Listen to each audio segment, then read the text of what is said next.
Ladies and gentlemen, it's Jeremy Vaney, once again filling in for Whitley Strieber. I have an exciting guest this week. Her name is Judy. She is an experiencer, and I can just tell from the brief interactions we had, we're going to have a great show. Because I was like, please come on the show.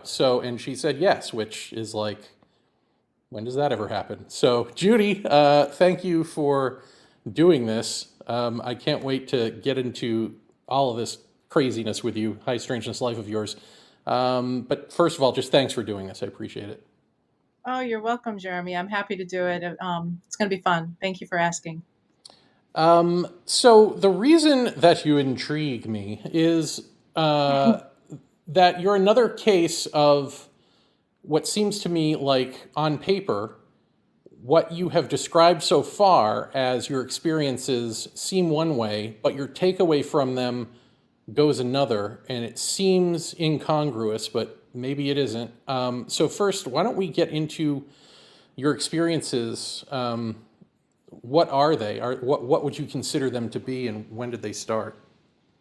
Um, I've had all kinds of different experiences, from paranormal, seeing ghosts, to the alien thing, which really didn't start.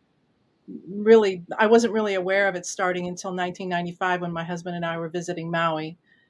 That was kind of like the first time the alien thing came along. Um, so I guess you were kind of intimating that these things are incongruous. I see it as on a continuum: paranormal, extraordinary experiences. They're all kind of along the same line for me. Um, I've had sleep paralysis kind of things happening to me since I was a small child. I would feel buzzing around my lips, mostly in my face, and when I was young, I would have positive experiences. I would have dreams where I was flying or swimming underwater, um, and breathing. And I found that very enjoyable as a child. Um, at the same time, I had a lot of stress in my life as a child, and even trauma. And I don't know, I kind of lost the thread of your question. You want to Well, know what my experiences are? yeah, I'd like to know what your experiences are. Specifically, let's go with the so-called alien abduction experiences, because what I find incongruous, am I even pronouncing that correctly, is not that you've had variety of experiences, but that your so-called alien experiences sound quote unquote typical, but I feel like your takeaway from all of this doesn't match that. Like, if you like, it's almost as if you don't believe the narrative that you're living through, or that the narrative you're living through is producing a different outcome in you than you would expect. So, like, for instance, when I read books about, well, even the old Bud Hopkins hypnosis books, right, where he would retrieve what he tries to pigeonhole as little alien doctors doing little alien doctor things, usually malevolent, or at least, don't care about you. It seems like, almost to a person, their personal outcome is that they cherish nature more. Like, those two things don't go together. And yet it happens time and time again. And then his answer to that is like, something along the lines of like, well, of course they would want you to believe that. You know what I mean? Like, there's always like some other nefarious reason why you have benefited from this malevolent interaction. And so I'm just wondering, it sounds similar to you in a way. But if I'm Yeah, wrong, yeah, we'll find that out. So yeah. what No, are well, I your, think, go ahead. yeah, I think side by side, what happened, I'm not sure I even related one to the other until I actually started responding to you when I listened to your podcast. But I do think that I was really set on a spiritual path after what happened in Maui. And what happened in Maui really kind of started with me waking in the middle of the night, opening my eyes, and I'm awake. I opened my eyes, and there was a gray right here. And I wasn't one who really read about these things, or really, I mean, I know it's in the culture, I acknowledge that, but I wasn't really interested in that kind of thing. And in my mind, I thought it was a god of the island who was upset with me for getting a piece of pumice stone down at the beach in the morning that I was going to bring home to my little boy who was waiting for me on mainland. And so I took it that morning. I took it down to the beach where I'd found it the day before, and I knelt in the sand and I put it back and I said, please forgive my ignorance. I didn't know what I was doing was wrong. I know that now. I'm returning that which was not mine. Please forgive me. It was just a little prayer said in all sincerity. And then that night I had a dream. Don't go anywhere, Dreamlanders. We're coming right back. Have you ever read Communion? Or have you never read Communion? It's out in a new edition. Very powerful, a subtly new cover that reflects the fact that the visitors are now looking back at us because they truly are. You can get it from the unknowncountry.com store as a Kindle, as a beautiful, sumptuous paperback, or as an unabridged audiobook read by me. It's the first time in the whole life of Communion that it has been read in full in audio format, and believe you me, I felt that reading. I put my life, my memories into it, and I trust you can hear it in the voice. I sure felt it while I was reading. So get Communion, listen to it, read it. Communion is of central importance to all of our lives. This is a brief excerpt from an interview with two contactees who had an 11-day close encounter experience and are now willing to speak about it, really for the first time. To hear their whole interview and many others, subscribe to unknowncountry.com. Here's the excerpt. Did you see the man's face? Yes, actually, that one is very clear to me. It was kind of longish, and he didn't look completely human, but because he had very, very thin hair, almost non-existent, but he was young. I believe that it was kind of blonde, and he was very tall, like at least 6 feet, and he was so thin that he looked kind of strange. And what happened then? Well, he wanted me to go with him, or to stay with him. He wanted me to stay with him on the ship.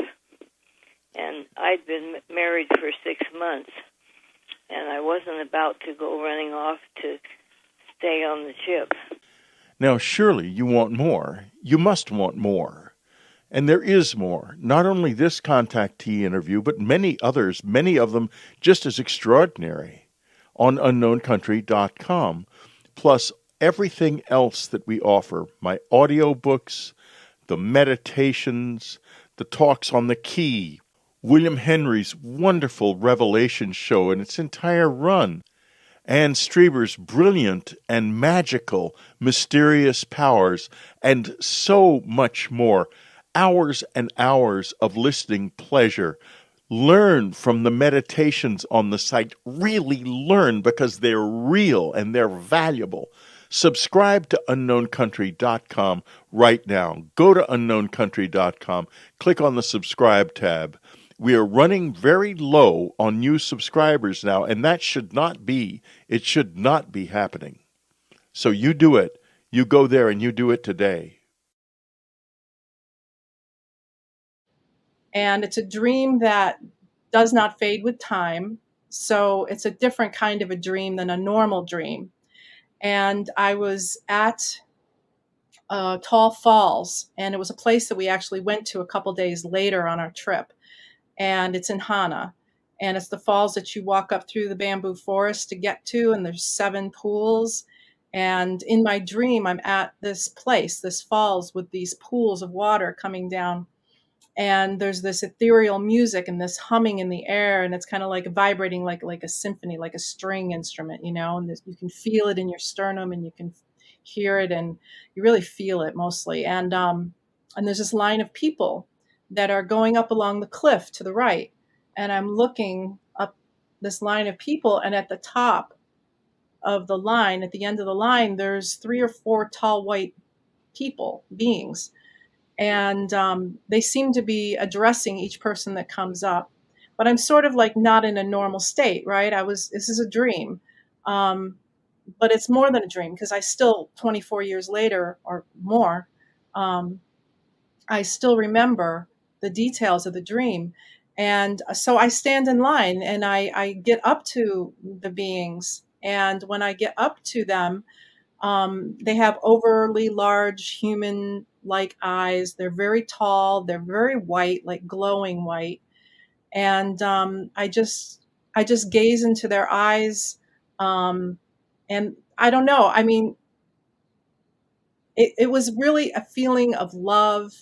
It was a good feeling. It was a connected feeling. It was kind of like a oneness experience.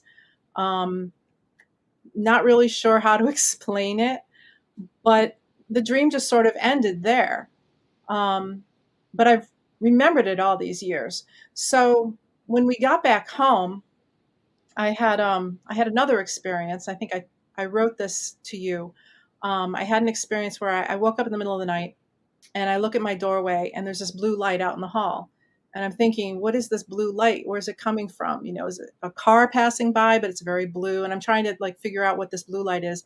And I sort of fall asleep, and then I open my eyes again, and I look in the doorway. There's this tall, skinny being. And I'm like, what is that in the doorway? And the next thing I know, I'm waking up again, and there's 2 of them, and they're at the end of my bed.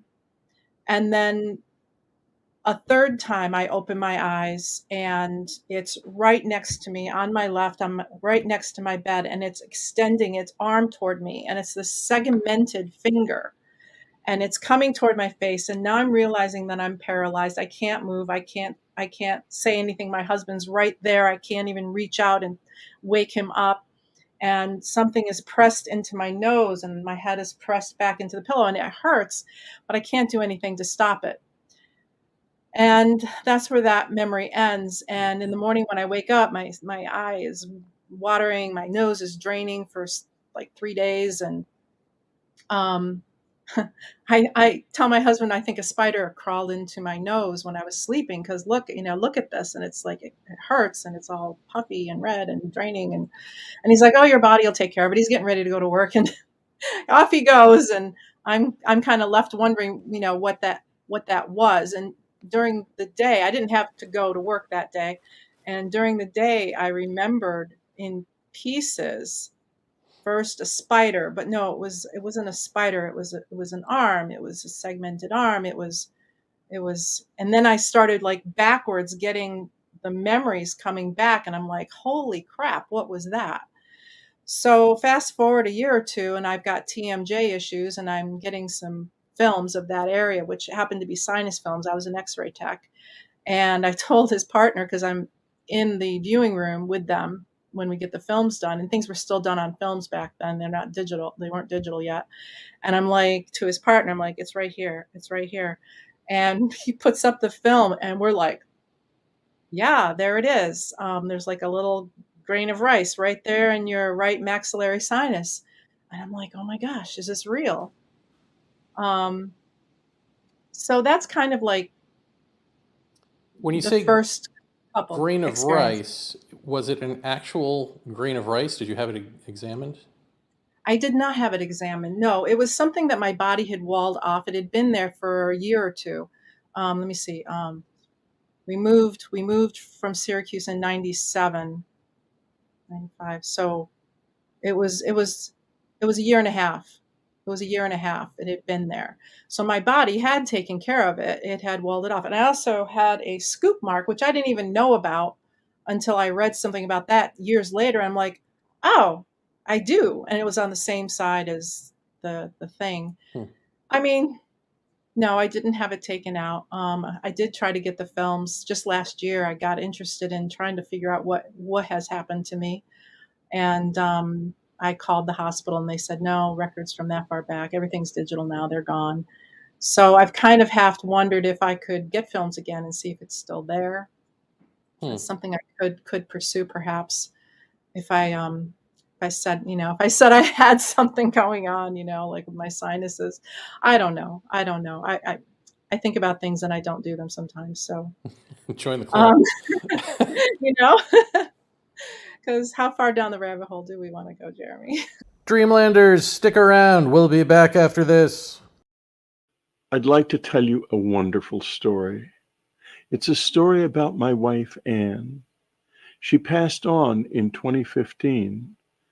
An hour after she died, she began to come back. Now she's with us, and you can learn more about this and what it means to you and what it can mean to you, so much more than you may think. Get the Afterlife Revolution. Get it today. You can read it on Kindle as a book. You can listen to me reading it as an audiobook. It's a beautiful journey into a new way of understanding death and life, and yes, afterlife. There's a reason that Dr. Gary Schwartz, one of the great afterlife investigators in the world, says it's among the most convincing cases he has ever encountered. Afterlife Revolution. Don't miss it. Well, let's get to the other thing that you had mentioned about not wanting the Greys to mess with you because you have kids, or not wanting them to mess Yeah. with kids. What was that experience? That was okay, so I had secondary infertility. And so in 1998, after we moved, I had been trying to get pregnant for about 5 years. We'd been married 5 years. And I was turning 35. And we went to Boston and did IVF. And we put 4 embryos in, and I got pregnant with twins. And I had bleeding very early on. They gave me shots of prednisone to keep them in. And then at 22 weeks, I started having preterm labor. So I was on strict bed rest for most of my pregnancy. I delivered at 35 weeks. So after my 4th month is when things started happening with being taken. And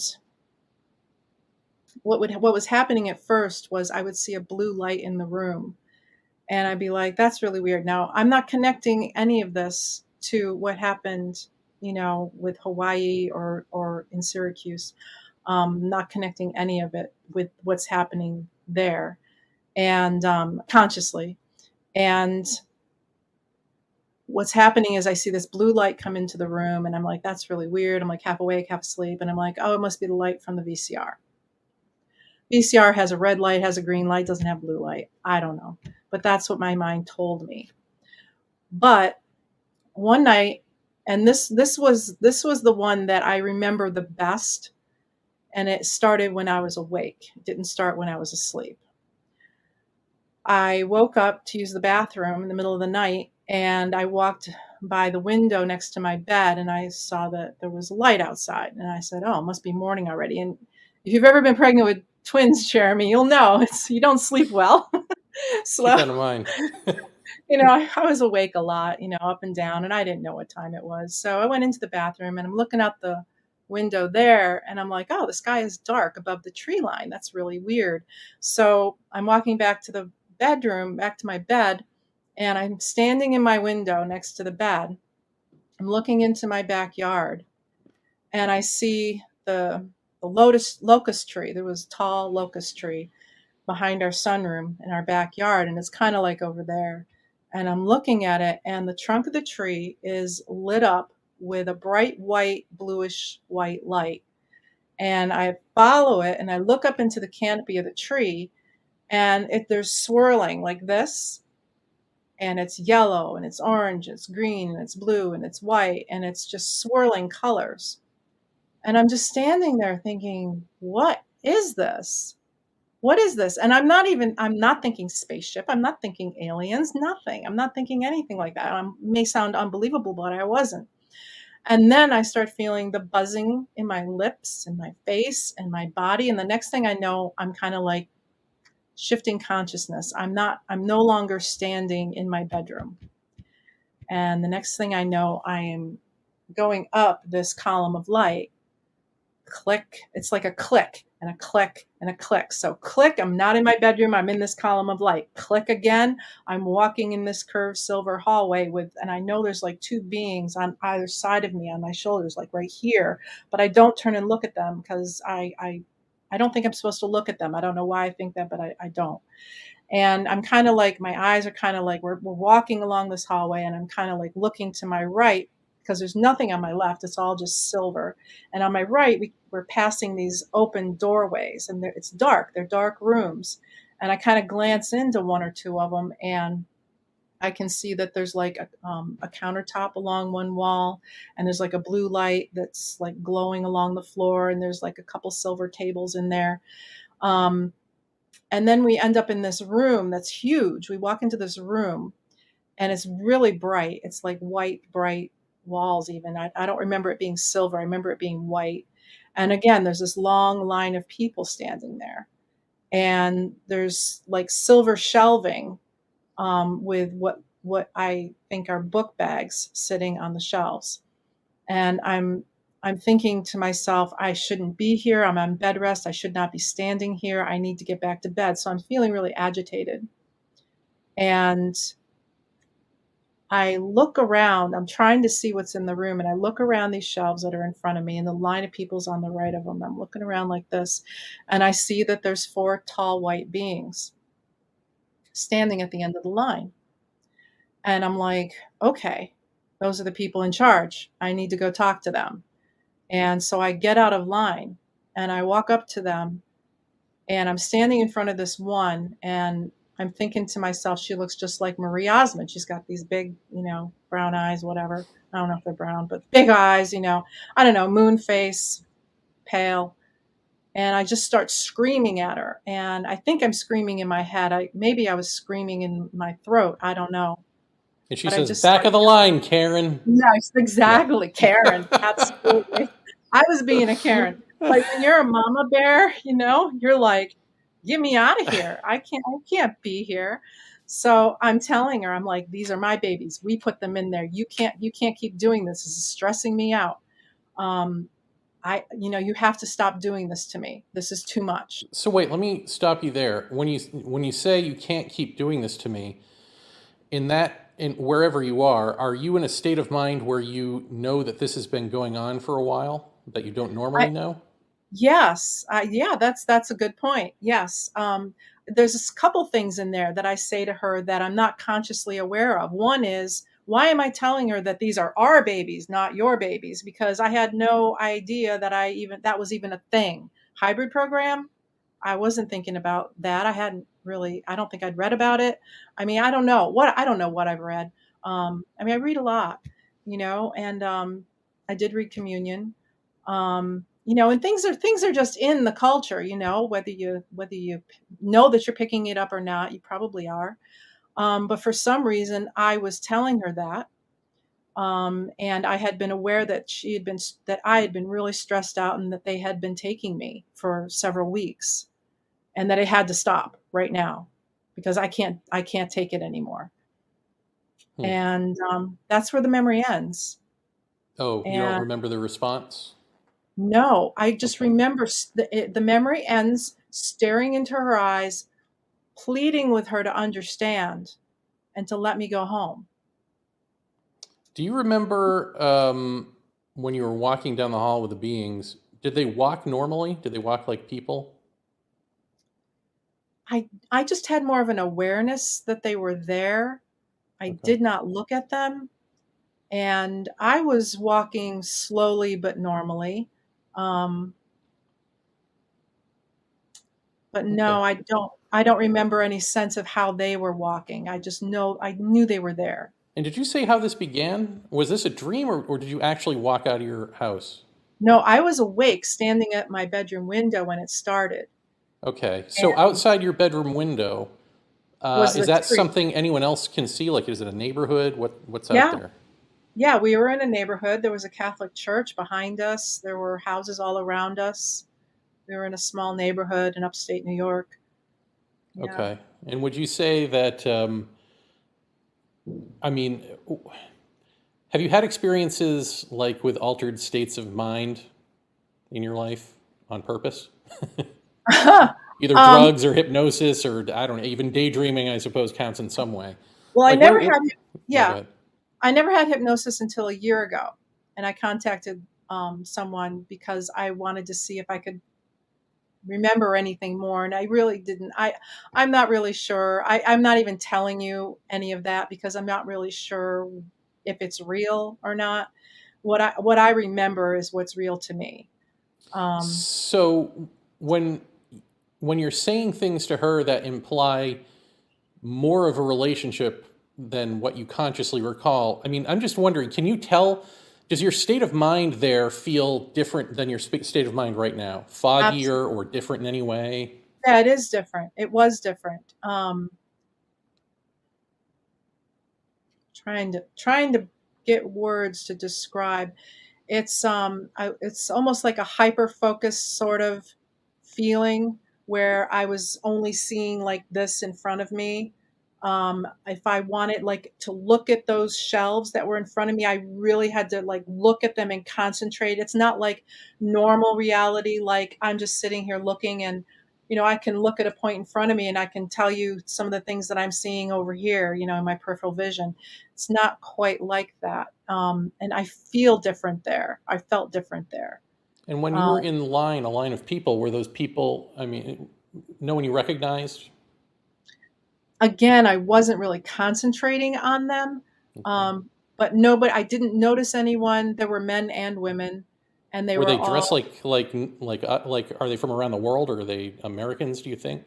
no, they were like people that could have been from, my town.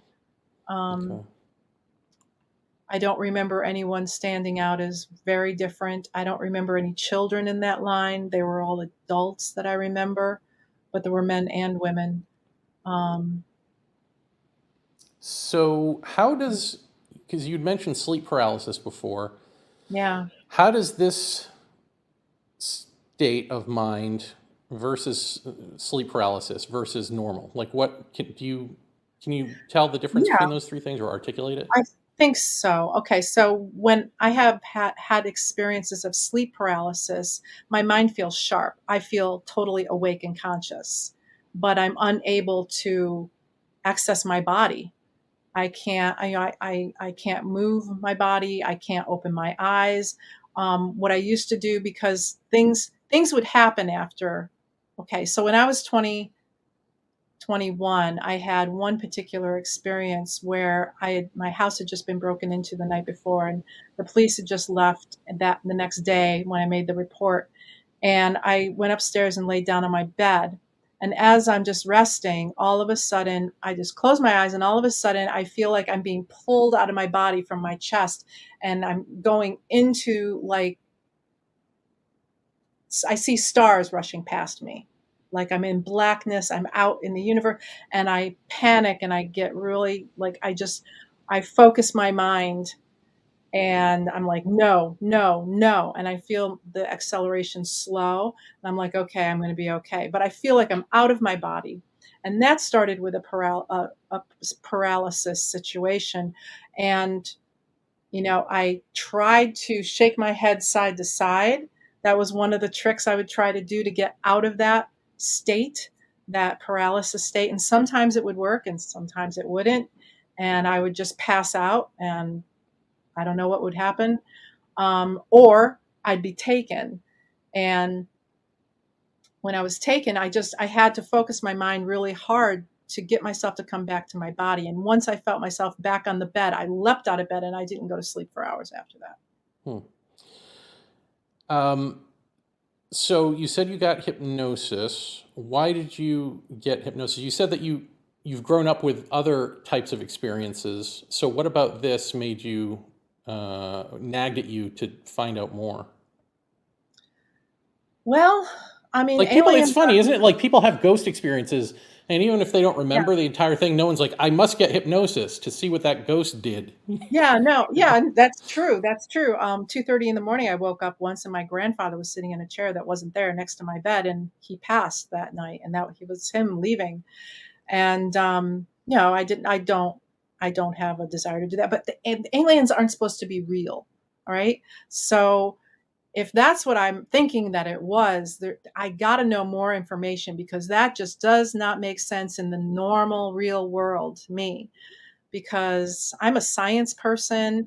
I'm educated. I'm not crazy. My mother had me tested. No, but um, it's just so anomalous, and it's different than other experiences that I'd had, and it was terrifying, and I had no control, and I wanted to know who they were, why they took me, and what they were doing with me. And supposedly other people have had these experiences, and why, what is it? It's a huge question in my mind. Hmm. And yeah. Last commercial break, folks. I promise. We're back after this. My new book, Them, has now been out since March of 2023. I would like to thank everyone for the wonderful reception, those who have read it, who have posted thoughtful reviews on Amazon, those who have listened. It's an important book for me. And also, over the months, it has become a very strange book, because if you listen to the Oversight Committee UAP hearings, you will hear David Grush saying things that almost sound like they were taken right out of the second part of Them. And I thought to myself, how did I do that? And the answer is, I have no idea. But the book is really very prophetic. And I think you should read it if you hadn't done so. And that's what this is all about. Read it, listen to it. It's really worth your time. Jacques Vallée certainly thought so. Mitch Horowitz thought so. Jeff Kripal thought so. Leslie Kane, Diana Pasolka, and all of the others who gave it blurbs thought so. And so do an awful lot of people who have reviewed it. So pick up a copy today. Go to Amazon and get a copy. Go to Audible and get the audiobook. Listen to them, read them. It's a whole new vision of how we should think about the close encounter experience. And this is getting more and more important over time. More and more important. Them. I saw the future when I was writing that book. Didn't know I would, but I did. You can read it now and see for yourself. UnknownCountry.com. It's huge. It's much more than just a Whitley Strieber book site. It contains thousands of hours of interviews, meditations, podcasts of all kinds. My original hypnosis tapes are there. You can actually hear the moment that I discovered that I, at least, was not alone in this universe in the office of Dr. Donald Klein so many years ago. Whitley Strieber audiobooks, Communion, Transformation, The Secret School, Breakthrough, Majestic, and so much more powerful meditations. But more even than all that, it is a community of people who are either looking to gain contact or actually in contact now. There is no community like it in the world. It is absolutely unique. Contact really is happening here. That's what these shows are all about. That's what my life and this website are about. It's real, and it can be of enormous benefit to us individually and to mankind, as long as we take our part and do it our way. This is what being a member of Unknown Country is about. So go to unknowncountry.com and subscribe today. Join us and join, very frankly, the future. And I guess the other sort of just filling out the architecture of this, when you were in Maui, had you ever been to Maui before? No, that was my first and only visit. And when you were in Syracuse, what was going on in your life at that point? I was working. I was working at the hospital. I was working in the ER. I was an X-ray technician. I was newly married. I had a son from my first marriage. We just built a house and moved into it, and life was good. Life was good. So, for any of the trickster theorists out there, let's review. In childhood, some traumatic stuff happened, and this paranormal stuff happened. And then we just heard about this, which is like it. Anytime it just seems true 99% of the time of people I've ever interviewed or thought about my own experiences is like any of the big sort of stuff happens at times of liminality, at times of change. You're changing a job, you're changing a house, you're getting married, you're getting divorced, you're losing a job, whatever it is, somebody dies. Like, I don't know what that is. Well, I wonder if it's, breaking up the normal constrictions of your quote unquote reality tunnel sort of for a split second Yeah. blasts you open to the greater ecology, and then something that can enter perception has an allowance to do that, can like come in now and be seen and go boogada boo or whatever they're going to do. Yeah. But it just seems like, oh, this is typical pattern that isn't true if this is aliens. You know what I mean? Yeah, no, I had not made that connection because I really haven't talked to I haven't talked to anybody else. But I started going to Rochester a few months ago to a meetup group with experiencers, and so I have now met two different experiencers. So I have not had the exposure like you have to other people that have had this experience to make these connections. I only know what's happened to me.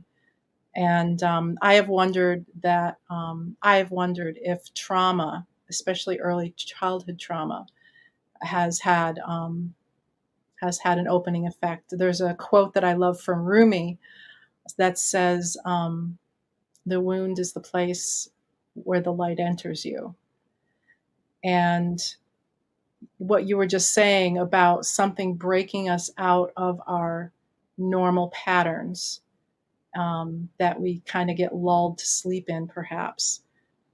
Something comes along, something jars us out of that, and it leaves a crack for something else to come in. And I think trauma can do that. Yeah, getting married, moving to a new house, And it's funny somebody that this isn't like a prevalent, um, aspect of research, because it's not like anytime I say it to someone who hasn't heard of George Hansen's trickster theory, for instance, it's like what a revelation, or they want to struggle against it and go, no, that's not true. But we see it in movies all the time. Like every haunted house movie is about the new people who just moved in, right? It's always Yeah, the new that's people who just moved in. We're always telling ourselves this, and yet yeah, we don't see it. It's like this weird fog of in our amnesia. own experience. Yeah.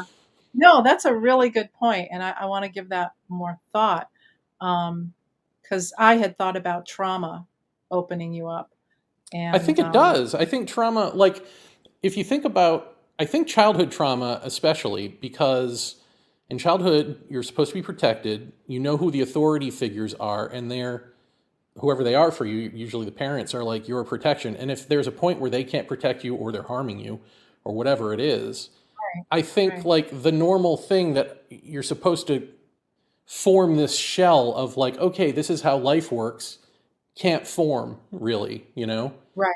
And Yeah. so, and that's, I think, part of what brings us out of like even being extensions of the world in terms of imagination, imaginary friends, and all of that sort of stuff. Like I Yeah. feel like that kind of screws with that in a Yeah. way. Yeah. No, I see that. And also it's protective, right? It's a coping mechanism. Yeah. What do you do when you're being physically abused and you don't want to be there? Where do you go? You go inside, you go somewhere else. in whatever way you can, and in extreme, terrifying situations, real. We're not talking aliens now. We're talking, people that are doing things to you. Where do you go? And I've asked myself that question many times because I really don't know where I went when certain things were being done to me. And there's a book by Lisa Miller. She's an MD, and she did some work in New York City with children, and she found, her research showed that there is a protective value in children who have a sense of spirituality, not religion, but spirituality. And I think that may have been what protected me, was that I remember as early back as 3 years old. See, my mother left when I was about a year old, and my father moved back into the farm with his parents, and I had my cousins and my aunts and uncles, and it was a very, insular environment. But I remember when I was 3 and my grandparents, teaching me to say my prayers at night and told me that I could talk to God directly. I could just, God could be my best friend. Well, that really stuck with me, and I believed it wholly and full-heartedly. I believed that I could talk to God. God was always there. God would always understand. And even though my idea of God has changed over the years, from the white-haired, long-bearded man that sits in the clouds to now what I believe is the animating energy that is in all things, and everything, every permutation in between. I was raised in a Presbyterian household. I converted to Judaism in my early 20s between 2 Jewish husbands. I've been a seeker, looking for a spiritual home, and yeah, it's really, it's quite a tapestry when you look at all these different things that have happened and in my life. But I know everybody has this kind of thing, all these different pieces to their lives. You have your spiritual life, you have your here and now life. You got to pay the bills, got to go to work life, and everything in between. Yeah, and I just want to be clear that there's the skeptical or debunker sort of argument that I think can be true but isn't 100% true, which is that alien abductions are a cover for abuse, especially they say sexual abuse as a child. And while I am certain that that's true in some percentage of cases, I don't think that's not what I'm saying. Like, yeah. I think two things can happen. One, well, three if you include that, but the other two are that something reaches out to you in early childhood and tries to form a feedback loop with you. And if you happen to be abused, all the better, because you're more likely to remain with that instead of shutting it off and going, oh, that's just dreams, that's just childhood hallucinations or whatever. But then the other thing is, and I will now, as we're recording this, I haven't released the next episode of my solo show, so you probably haven't heard this yet. But right. I might have alluded to it on the first one, I don't remember. But that the universe itself creates sort of tulpas, like whatever you're seeking spiritually, you may just find. And it may either be the real deal, or it may be a thought construct of the universe pretending to be the real deal. And the way that you know the difference between the two is the thought construct tells you stuff, if it tells you anything at all, to further your evolution and your journey. And the other won't do that, will just be a wake-up call because it knows you need to wake up out of this, not go further into it, right. Which I'll be getting into later. But I just wonder if, and even, the Buddhists have that saying, if you see Buddha on the road to enlightenment, kill him. Right. Because that's... Don't get attached to any... Don't get attached, but you literally might see Buddha. Like you might literally see an illusion of your Jesus or whatever it is that you believe in. Yeah. Because the universe just goes, oh, that's what you want to see? Here you go. Here you go. Validated. Yeah. Now stay with me here. Don't transcend into timelessness and anything else. Just stay in the universe. And so I wonder if that's like another level of, discernment that we need, oh, crap. But that can be easier to do with people, again, who don't have a rigid, structured life. Either because they're creative, artistically, and or because they were abused as kids or whatever it is, but don't have sort of a quote-unquote normal structure.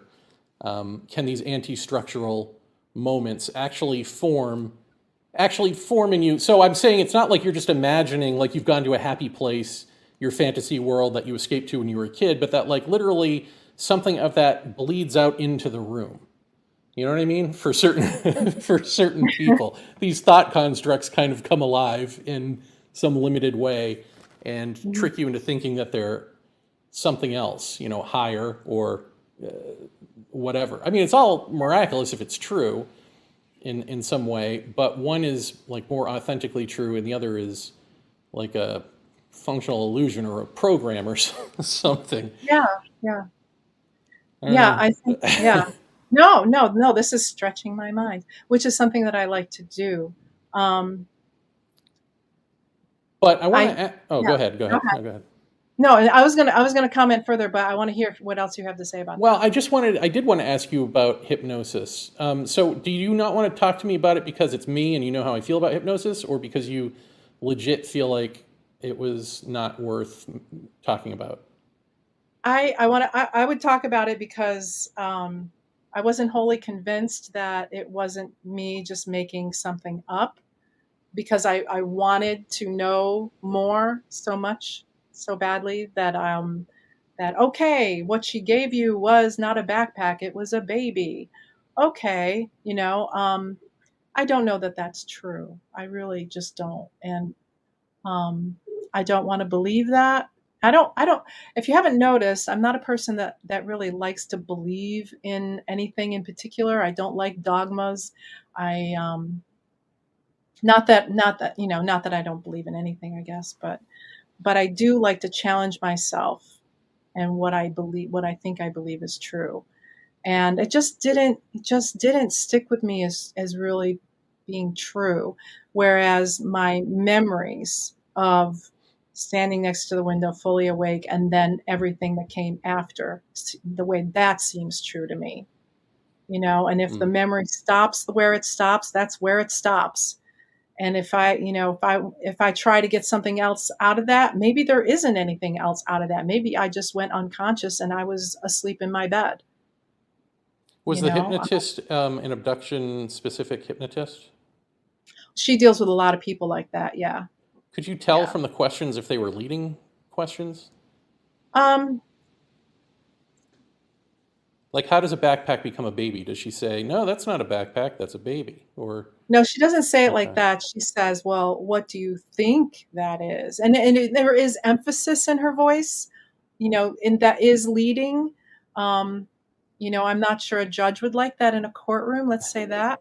Um, but she doesn't overtly say, don't you think that's a baby? Right. Um, but she led me enough where I said, oh, well, maybe it's this, and I'm just not sure. I'm just not sure, and I'm not ready to believe that. Do you remember how long roughly you were under hypnosis? About 40 minutes, I think, because it was And an hour and we would talk for a while before. did it feel like an hour? No, no, it felt like a few minutes. Yeah, okay. Because I had hypnosis once back in college, and that's the way it Hmm. felt to me. It felt like, oh, I've only been under a few minutes, and it felt like garbage. But I don't remember how long I was actually under, because she told me to just sleep after that, so I fell asleep, and so I was actually there for hours. But I had to have Oh, been under for a lot longer, at least an hour, I would say, I would think. And she'd did they offered me record free it? therapy after that. Whatever I You said must need have been more than 5 minutes worth of garbage, you know what I mean? you need help. But I don't remember. Like, I don't have a memory of, I only have a memory of like maybe the beginning of it. And You I didn't do wondered like if a I was like discussion? suggested not to remember or something, Oh, but I I don't don't know. know. You should have a recording of that. I mean, I do have recordings. She sent me the recordings of my sessions. I did it 3 times. Huh. So, Yeah, no, I don't think this was recorded, but I did yeah, look her up, because I remembered her name. So years later I looked her up and she never got back to me. So, you tried. so I want to go back to childhood and just ask you, was the abuse like from as far back as you can remember, or was there a time before abuse, and in that time, did anything high strangeness-y happen to you? Well, My mother left when I was a year old. And while that is an abuse, that was trauma. You know, imagine being a year old and your mother's just gone. Um, and nothing happened to me until my father remarried, and I was 6 years old. And I started, both my father and my stepmother worked full time, and I was being left in the care of babysitters. And those are the people that abused me. Mm. So, what was the question? Well, Sorry. what's your first high strangeness memory, and like around what age was it? Okay, so high strangeness memories. I was 7, 8 years old, maybe somewhere between 6 and 8. And I remember wanting to get out of the house when the babysitter was there, and I would go to the woods in the backyard behind the barn. And I'm sorry. this, This is uh, this, already a horror movie. this is Of this course is you had a weird experience. 1969. There was a tracks too in our little town, and I used to meet my girlfriend halfway. I mean, like I walked a mile, she walked a mile. We're like between 6 and 8 years old, and we're doing this, right? Nobody seems to think anything. Yeah, so I was 6 and 69. So yeah, I just went out by myself, and I would go play in the woods, and I found this chimney, this really, this stone brick chimney, and I would play there, and I kind of like made rooms, and it wasn't anything that I told anybody about, but when I was there, the light was golden, and I didn't feel like I was alone, and I felt like there were little people with me, and I wasn't supposed to look directly at them, but I kind of sort of heard chatter, but I didn't really hear words. It was just kind of this amorphous sort of thing. And it only happened a few times when I went out there. But that was the only like paranormal thing aside from the sleep paralysis and the dreams of swimming underwater and breathing and flying. Um, and those were in dream state. That was, falling asleep, sleep paralysis, can't move, can't wake up, falling asleep, and then having a dream of that. So But did that's really, that first thing, did that stick with you? Like, is that something as you got older that you thought about a lot? yeah, I did think about it. I didn't really think much about it. I didn't ascribe a lot of meaning to it. It was just kind of like that was a good time. That was, I felt I'm sorry, I have this dog It's all right. that's bothering me. Um it was just it was a happy time. And you could say that I was missing my cousins and playing on the farm, and it could have been a projection of my own mind. It may not have been anything outside of myself. It might have just been me not wanting to be alone. I was an only child for 10 and a half years till my half brother was born. Um, it could have been just me, so I never really, I didn't even write about it either. When I started trying to write some of these things Hmm. down into a memoir, um, I didn't even write about it until just recently when I remembered it. And I'm like, well, maybe there's something that's connected, you know, whether or not it's something outside myself, I don't know. But it seems to speak to this inner world that I have, you know? And these are not things that you talk to anyone about, really. Like when I was like 3 years old or whatever, and I saw a parade that didn't exist. I mean, that's a story that I told off and on throughout my life because it just seemed like an interesting artifact, right? Like, just seemed like the point. But Yeah. so it stuck with me that way because I would retell it. But you never Yeah, I really read talked that to in your people about book. your Yeah. experiences. Oh, okay. So you never really talked to Um, people. Remember, I was abused Hmm. and I was picked on, and I was an only child. And so I didn't really come out and say a lot of things to people because I was very fearful of being judged. My stepmother was highly critical of me, and I was always getting in trouble for things I didn't even realize I was doing wrong. And so I kept myself very small when I was growing up. My one friend, I did have one friend that I may have confided that thing in, but I never talked to her about it as we got older. So I don't know if I did for sure, but I Okay. did tell her a lot of things. So, But no, it wasn't like that. Like I would come out and just say, because I wasn't really a normal child. I was very, very traumatized as a right. child.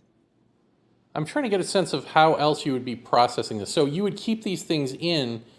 Would the paranormal things be as, well, I don't know if they would, if traumatic is the right word, but as impressive upon your psyche, let's say, as the abuse? Like, would you be obsessively thinking about it at any point in your younger life, or was it No, just something that's just kind of there? I do remember thinking of looking forward to going to sleep in case one of those dreams happened again. I do remember thinking that when I was little, thinking, oh, maybe I'll have one of those dreams again. But like my dad, when he had paranormal things happen to him, he said it's nothing that he could control or ask to happen. These things just happened. He would see things, he would know things about people. Um, and he just said he had no control over it. And that's kind of how it was for me. I really had no control over the paralysis or the dreams. Um, and if I sensed things around me when I was little, it was, it wasn't anything that I thought of in my mind that I was consciously conjuring or even thinking that much about when it wasn't happening. Okay.